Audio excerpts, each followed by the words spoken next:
How's it, gentlemen? I hope you're doing well. I'm just gonna stand like this because I don't have my desk here today. It's over there. I thought I'd give you guys a little bit of a breakdown what happened to me at the NRL Championship last weekend. So the match started off good, and I think there's a lot of things we can learn from this. The match started off pretty good. I was 1 point down after 5 stages, and I basically pulled the shot off like a jackal chair. And I realized I was going to miss that shot pretty much as soon as I broke the shot. So I felt that I started off really strong. Then stage 6 we got to a tank trap, which for me I'm super comfortable on them. I was like, okay, well, here I've got, it's another clean stage for me. And I ended up dropping, I think I dropped 7 out of 8 shots, or 6 or 5 out of 6. I can't remember if it was out of 8 or out of 6. And that was odd because it was at like 300 meters, I think, maybe just under 300 meters. And I looked around to my friend Skulk and I was like, Skulk, I don't miss these. Like, did I have a bad wind call? Because it was pretty windy. And it was a small plate. So, but then I watched the other shooters go and they were cleaning the stage. And I was like, what the hell's going on here? Anyway, fast forward an hour or whatever later, I'm on the next stage. Another sort of easy-ish stage. And I get a 1 out of 8 again. And I'm thinking to myself, what on earth is going on? I don't shoot like this. So I asked the RO, who very politely gave me the opportunity to engage another target, because the zero range is 3 kilometers the other way across the road. You got to drive. I don't have a car there, so that's not an option for me. So I asked the RO, listen, do you mind if I just take 1 extra round and I engage this target at the front here? That's like 200 and something meters. And I take the time to break a perfect shot, and I spot where the impact goes. And I'm shooting like 20 centimeters to the right of this thing. And I go like, well, I must have experienced the zero shift somehow, because there's not enough wind to do that at all. That's like a mil, okay? So 1 mil is 10 centimeters at 100 meters. And I shoot another round and it hits in the same place. And I go, okay, cool, well, I'm shooting a mil right. And so I'm trying to diagnose how this sort of could have happened, how this could have happened. And all I can come to the conclusion is that on the back of the truck, driving between stages, we must have gone through a dip or something, and my rifle knocked, or I knocked it as I put it on the rifle, on the back of the truck.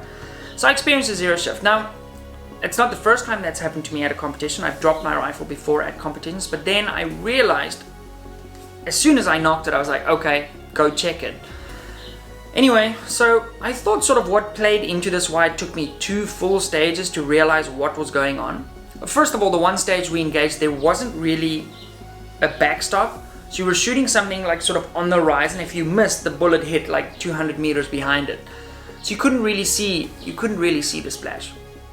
But nonetheless, I should have tried different holds, and I remember very clearly I was doing the exact same hold, like, because I knew where I needed to aim.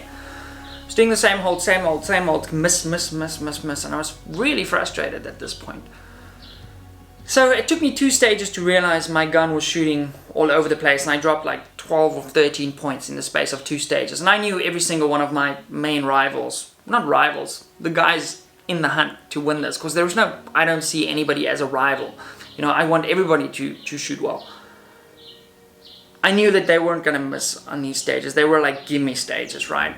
So I pretty much, oh, by the way, I'm running a mustache, like Andre Stander. If you don't know who Andre Stander is, go Google him below. If you haven't watched the movie, watch the movie. I watched it recently, so I thought I'd do one of these this week. My wife looked at me when I got out the shower this one. She just shook her head. It was hilarious. So it took me 2 stages to realize something was wrong with my rifle. Now I've sort of tried to diagnose why it took me that long, because usually I'd be pretty good with figuring out, hey, something's up here. And I think it's largely due to the fact that I haven't been shooting much competition lately. I haven't shot a competition since I popped my rifle off into the air, whenever that was, in June somewhere. So it's been a while, and I think maybe it's something like, I know like fighters get something called ring rust, where if you haven't fought for a while, it's sort of overwhelmed a little bit. And I think that played a role. What I also noticed is a lot, towards the end of day 1, okay, so rewind a little bit. So I figure out, listen, something's up with my rifle. The next stage I hold an entire mil to the right, and I clean the stage again. And I'm going like, okay, well, I figured that out. So I pretty much shot like that for the rest of day 1. But towards the end of day 1, what I did realize, which was quite frightening, is because it's a long day, right? You start at I think we woke up at like 5 or something. We only started shooting at 9, which I felt was too late. It was daylight at 6. We could have probably kicked it off at 7. Anyway, so we're shooting, it's getting late in the afternoon, and I'm realizing I'm getting a mental dip like crazy, like boom, just like tired and not really looking forward to shooting the next stage, and I really just want the day to be over. And I think that also played a role in terms of why I didn't shoot good, because the other shooters that I'm competing against, they're shooting a match every other weekend up in Johannesburg, which is awesome. I wish I could do that. But I probably wouldn't because of the family now, because my priorities sort of changed pretty quickly when the little one came. She's amazing, by the way. I'll try and... Nah, it's not going to work now. I think it's bath time. Anyway, so I think the mental fatigue and I haven't shot for a while played a big role in why I didn't have a good performance. But in the greater scheme of things, I'm very happy with how things turned out. Our event ran super smooth. I'm glad I had a technical issue and not one of the people that were in the running to actually win the NRL Championship had a technical issue. So I'll take that any day and have them have a good shoot. So overall, it was a fun weekend. I missed the family a lot. It was great to come home. I think that next morning we took a red eye. I woke up the Monday morning at like 3 something to get on a plane to come back home, and I was home at like 9 in the morning. So that was pretty cool to get home, but then super tired the 2 days afterwards. And now today we're starting with brass prep and everything. So, because I have 22 match. Okay, no brass prep for the 22 match. If you're in Cape Town, by the way, there's a 22 match this coming weekend. We'd love to see you there. I have spare 22 if you need one. So yeah, I need to load. We've got some long-range events, something I don't usually do, like 1 mile type stuff coming up towards the end of the year. I think I'm done shooting precision rifle stuff for the end of the year. Got some cool videos I'm gonna make.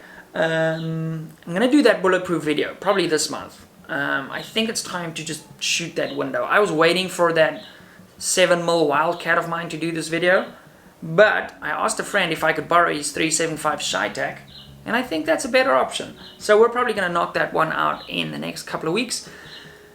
Let me know if you guys have any video suggestions. Thank you once again for your support on the Patreon. It's super cool. Sorry I've been a little bit quiet on the Patreon. I've been traveling a bit, as you know.